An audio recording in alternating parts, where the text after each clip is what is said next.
ओम शांति। हम सभी को विजय माला में आना है ना। सभी विजयी रत्न बनना चाहते हैं। तो आज का टाइटल भी है क्लास का, विजय माला में आना है तो अपना पेपर आप ही लो और अपनी सूक्ष्म चेकिंग कर परिवर्तन करो। हर एक अपने आप से पूछो कि हम कौन हैं। हम गॉडली स्टूडेंट हैं। नशा चढ़ा इस बात का कि हम गॉडली स्टूडेंट हैं। देखो, वो लोग कोई अच्छी यूनिवर्सिटी में एडमिशन लेते हैं लौकिक में, तो कितना उनको नशा होता है। और हम गॉडली स्टूडेंट है, ईश्वरीय यूनिवर्सिटी में हमारा एडमिशन है।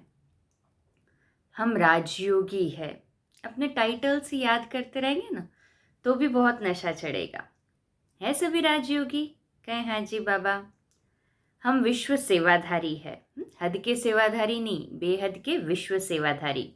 जो समझते हैं हम विश्व सेवाधारी है, हाथ ऊपर करें। अच्छा, विश्व सेवाधारी अर्थात वर्ल्ड सर्वेंट। हम सो ब्राह्मण सो पूज्य देवता है। हम फॉलो फादर करने वाले हैं। हम बेहद के त्यागी सन्यासी है। हम राजऋषि तपस्वी है। कितने सारे टाइटल्स हैं हमारे। अगर टाइटल्स को भी हम स्मृति में रखें ना तो भी खुशी का पारा चढ़ा रहे। तो हमारी ड्यूटी क्या है अथवा हमारी जिम्मेवारी क्या है। इतने सारे टाइटल्स जब है तो हमारी जिम्मेवारियां भी तो होगी ना कुछ। तो स्व परिवर्तन से विश्व परिवर्तन करना, यह हमारी नंबर 1 जिम्मेवारी है। इस समय बाबा का हमारे लिए क्या इशारा है और हमारे पढ़ाई का अंतिम पेपर क्या है। विद ऑनर्स पास होना और कर्मातीत बनना। कोई भी स्टूडेंट का लक्ष्य क्या होता है कि वो ऑनर्स के साथ पास हो, मेरिट में आए अर्थात की। तो हमें भी अपना अंतिम समय का पेपर स्मृति में रहता है ना, है सभी को स्मृति में। सभी का लक्ष्य है इस पढ़ाई का कि एक पास विद ऑनर होना है और दूसरा कर्मातीत बनना है। कहें हाँ जी बाबा। हमारे पेपर की रिजल्ट है विजय माला के विजयी रत्न बनना। फिर भी आता है हम कौन हैं। हम हैं परमपिता परमात्मा की डायरेक्ट संतान। हमारा परिवार क्या है, भाई भाई या बहन भाई या सारा हमारा ईश्वरीय परिवार है। हम सभी ईश्वरीय परिवार के एक ही कुल के हैं ना। तो ये नशा रहे, बेहद की दृष्टि रहेगी तो ऑटोमेटिकली विश्व परिवर्तन की जिम्मेवारी का ताज पहन लेंगे और ये लक्ष्य होगा कि मुझे स्व परिवर्तन से विश्व परिवर्तन करना है। तो इस तरह से हमारे पढ़ाई की क्या क्या सब्जेक्ट्स है, उन सब सब्जेक्ट्स को चेक करो कि नंबर 1 कौन से सब्जेक्ट हमारे बुद्धि में ज्ञान की सब पॉइंट्स बराबर धारण है। तो इसमें ज्ञान भी आ गया, धारणा भी आ गई। इंटरलिंक करेंगे ना हम जब ज्ञान को तो और मज़ा आएगा। तो हमने ज्ञान तो सुना परंतु उसको प्रैक्टिकल में कितना धारण किया। जो कोई भी टाइम कोई भी बात का हम ज्ञानयुक्त जवाब दे सके, कोई भी कुछ भी प्रश्न पूछ ले तो हम मूंझे नहीं, उसी समय हाजिरा नाजिर जवाब होना चाहिए ना। फिर ज्ञान के बाद योग। हमारी योग की स्टेज क्या है, आप ही स्वयं से पूछे, आप ही परीक्षा ले। पास विद ऑनर और कर्मातीत बनना है तो दूसरों के लिए वेट ना करे कि कोई हमारी परीक्षा लेगा तब पता चलेगा, नहीं। तो सेकंड पेपर हमारा या सेकंड पॉइंट, हमारे योग की स्टेज क्या है। तीसरा, हमारे पास सब शक्तियों की रिजल्ट क्या है। अष्ट शक्तियाँ तो हमने 7 डेज के कोर्स में सुनी, बाबा भी कई बार उसको मुरलियों में कहता है धारण करने के लिए, परंतु उन शक्तियों के रिजल्ट हमारे पास क्या है। चौथी पॉइंट, हमारे में वैल्यूज़ कितनी हैं, दिव्य गुण हमारे में कितने समाये हुए हैं, और बाकी हमारे में कमज़ोरी किस चीज़ की है। जब वैल्यूज़ ढूंढे तो कमज़ोरी भी तो ढूंढना ज़रूरी है ना, तभी तो उसको निकाल सकेंगे। 5वीं पॉइंट, हम नष्ट मोहा कहाँ तक बने हैं। 6ठी पॉइंट, हम माया जीत जगत जीत विजयी रत्न कहाँ तक बने हैं। मायाजीत कहो, जगतजीत कहो या विजयी रत्न कहो, कहाँ तक बने हैं स्वयं ही स्वयं से पूछे, चेक करें। 7वीं पॉइंट, हमारा ड्रामा पर और खुद पर फेथ कहाँ तक है। ड्रामा पर फेथ तो खुद पर भी फेथ होना चाहिए ना। ऐसे अनेक सवाल हम अपने आप से पूछ सकते हैं। स्वयं से पूछे, कोई भी सीन हमारे सामने आती है तो ये मेरे साथ ही ऐसा क्यों हुआ, ये ऐसा क्या चल रहा है, कब तक मुझे ही सहन करना पड़ेगा, कब तक मुझे ही पेपर देने पड़ेंगे, ऐसे प्रश्न तो नहीं आते ना। यदि ऐसे प्रश्न नहीं आते, माना ड्रामा का ज्ञान पक्का है और निश्चय भी पक्का है। तो पूछे सभी ने ऐसे सवाल अपने आप से। बाबा कहते हैं बार बार ऐसे सवाल पूछेंगे ना, तब अपने आप की चेकिंग डीप में होगी और अपना चार्ट और अच्छे से रख सकेंगे। ये पॉइंट्स से अपना चार्ट भी बना सकते हैं।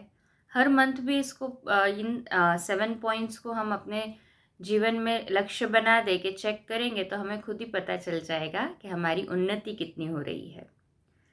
जैसे पेपर होता है, वैसे हर एक बात का खुद ही खुद से क्वेश्चन निकाल, उनका जवाब लिखो। एग्ज़ाम में क्या करते हैं, क्वेश्चंस के आंसर्स लिखते हैं। तो पापा ने हमारे पास क्वेश्चंस दे दिए हैं और कहा अभी आप आंसर्स लिखो इसके। तो अपने चार्ट का खुद ही जवाब मिलेगा। आंसर्स लिखेंगे ना तो खुद ही जवाब मिल जाएगा हमें अपने चार्ट का।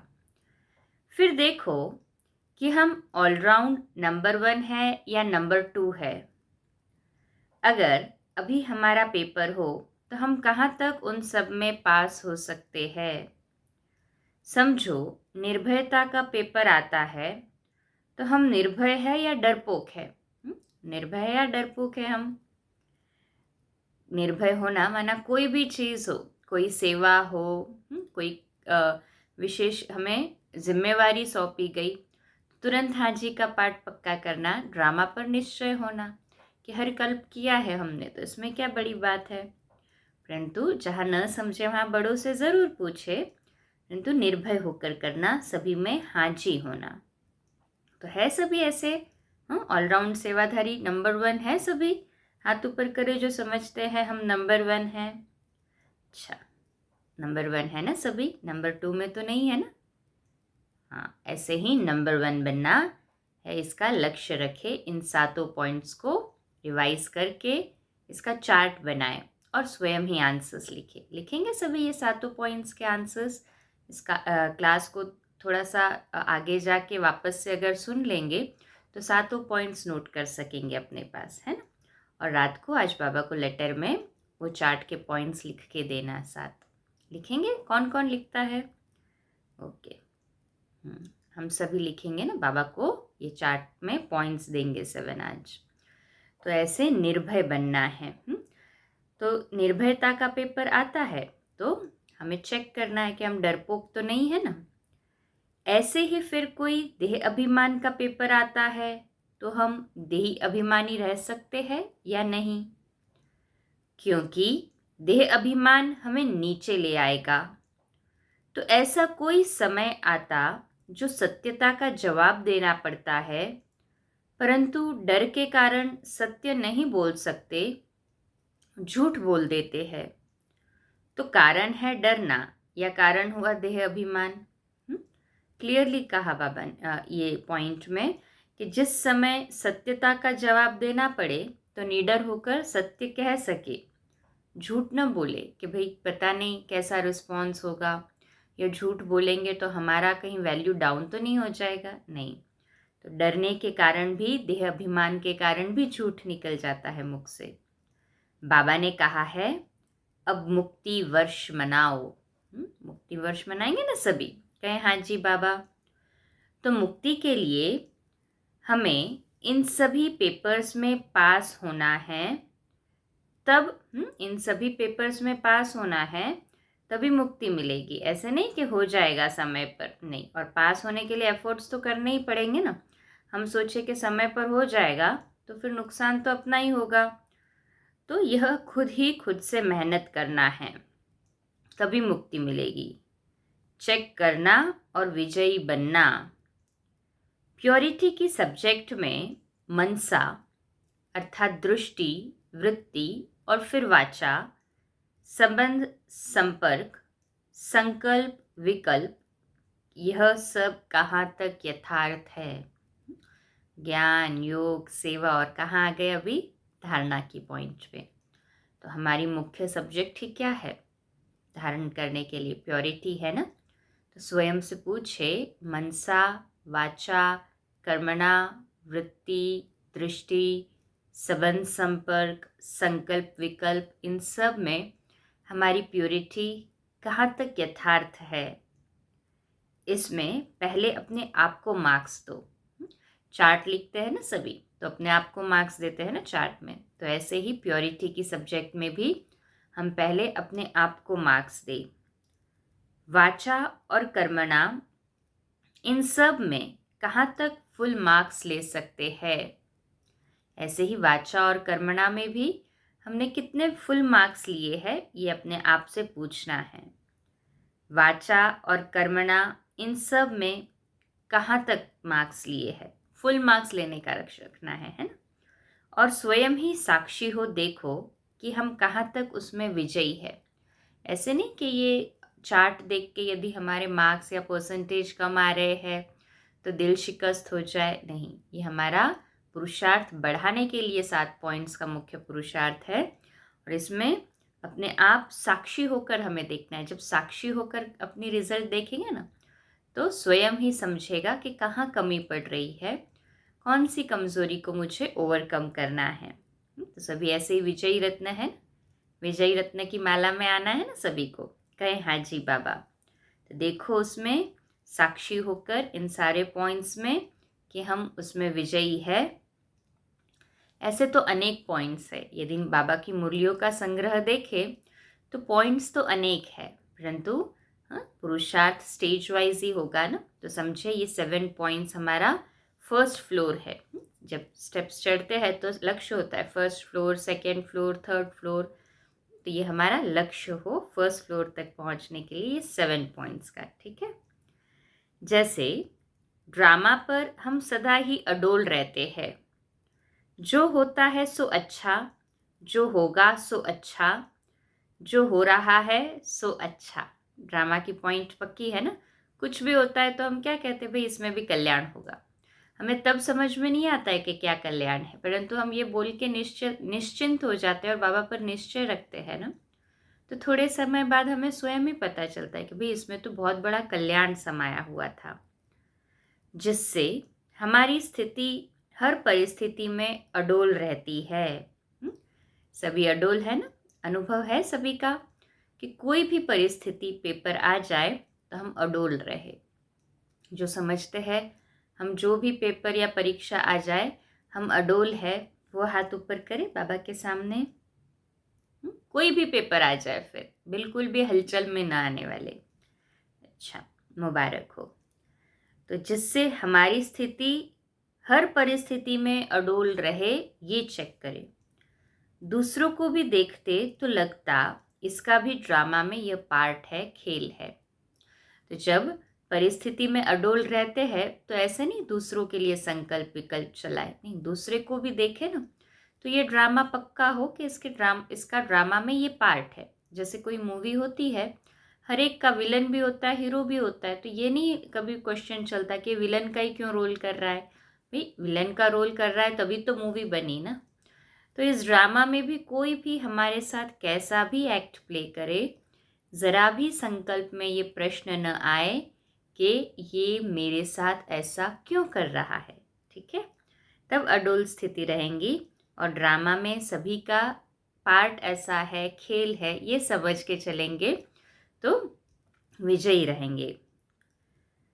उन सब खेलों को देख खिलाड़ी बन हम साक्षी स्थिति में कहाँ तक रहते हैं। या मुझे नफरत घृणा होती है या रहम दया की भावना रहती है। किसी ने हमें झूठ बोला, गलत व्यवहार किया, गलत बात कही, तो उसके लिए हमारे मन में तुरंत यही संकल्प चले कि इसका ड्रामा में ये पार्ट है। और जैसे जब कोई बीमार होता है तो हमें उसके लिए दया भाव होता है ना कितनी बुरी बीमारी से गुजर रहा है, चाहे उसने हमारे साथ कैसा भी बर्ताव किया हो, फिर दया भाव रहता है ना। तो ऐसे ही जब कोई भी हमारे साथ ऊंचा नीचा व्यवहार करता है, डिस्टर्ब करने वाले बोल उस समय हमें लगता है कि बोल दिए, तो भी कैसी भी आत्मा हो, कैसी भी परिस्थिति हो, कैसा भी समय हो, हर एक के लिए हमारे मन से क्या निकले? शुभ भावना, शुभकामना। पक्का है सभी का? सभी के मन से शुभ भावना, शुभकामना ही निकलती है, जो समझते हैं हर एक पेपर जो भी आता है, हर एक आत्मा के लिए ड्रामा में मेरा पार्ट है और उसका भी ऐसा पार्ट है, ये खेल का पार्ट पक्का है, कभी प्रश्न नहीं चलता। न उस आत्मा के लिए घृणा, नफरत भाव निकलता है, सदा रहम भाव होता है। वो हाथ ऊपर करे। किसी के लिए भी नहीं, कोई एक आत्मा के लिए भी अगर हमारे मन में नफरत या घृणा भाव होगा ना, तो हमारे योग में विघ्न पड़ेगा। और हमें तो अपने पुरुषार्थ को देखना है ना। तो ये सारे संकल्प विकल्प आज बाबा को दे दे, सौंप दे। तो ऐसी तो कई पॉइंट्स है, अपने आप से मनन करो और अपने आप को चेक करके अपना पेपर तैयार करो। फिर चेक करो कि विजयी माला की क्या विशेषताएं हैं और उन विशेषताओं को हमने कहाँ तक जीवन में लाया है। पहले तो ये चेक करना है, उसके बाद में विजयी माला की विशेषताएं भी चेक करेंगे। तो पहले ये 7 पॉइंट्स का आज रात्रि को हम सोने से पहले चेकिंग करके बाबा को लेटर में लिख के देंगे। लिखेंगे ना सभी? कहे हाँ जी बाबा। यदि हमारी अवस्था अच्छी है तो दूसरे को तीर सहज लग सकता है। हमारी अवस्था का दूसरे पर प्रभाव पड़ता है।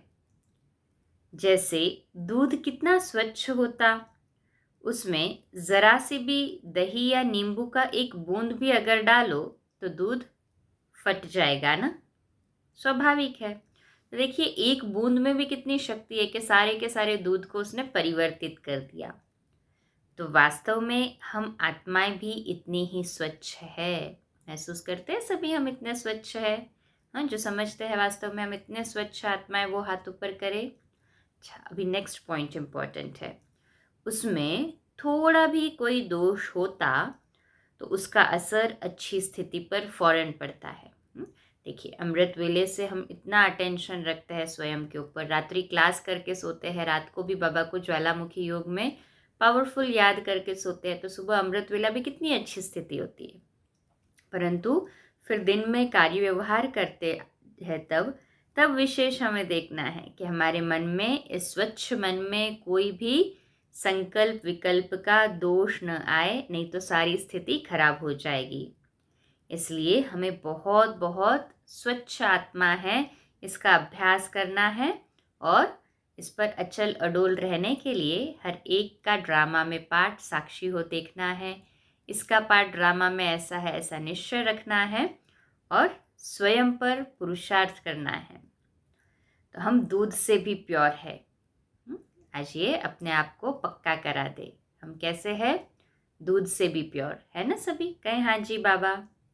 हमें किसी के संग दोष में आना तो दूसरी बात, परंतु संग का रंग टच भी न हो। बहुत इंपॉर्टेंट पॉइंट। बाबा हमेशा चेक करते थे कि बच्चों का संग कैसा है, क्योंकि जैसा संग होता है ना, दोष तो बाद में, परंतु पहले रंग लग जाता है। तो हमारा खुद के ऊपर इतना डीप पुरुषार्थ हो, ज्ञान का इतना मनन चलता रहे कि बाह्य संग की हमें ज़रूरत ही न पड़े।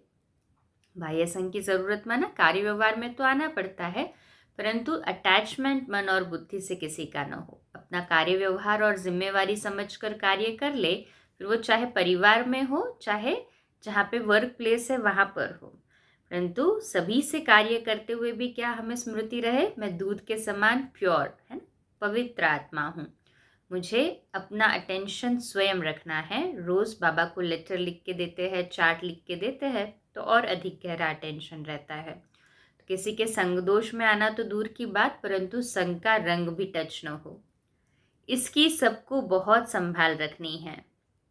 बहुत करके अवस्थाओं पर अगर असर पड़ता है तो हमने देखा है मेजॉरिटी संग दोष के कारण नाम ही है संग, फिर दोष। संग दोष यही कहते हैं ना, तो संग के कारण मेजॉरिटी प्रभाव पड़ता है।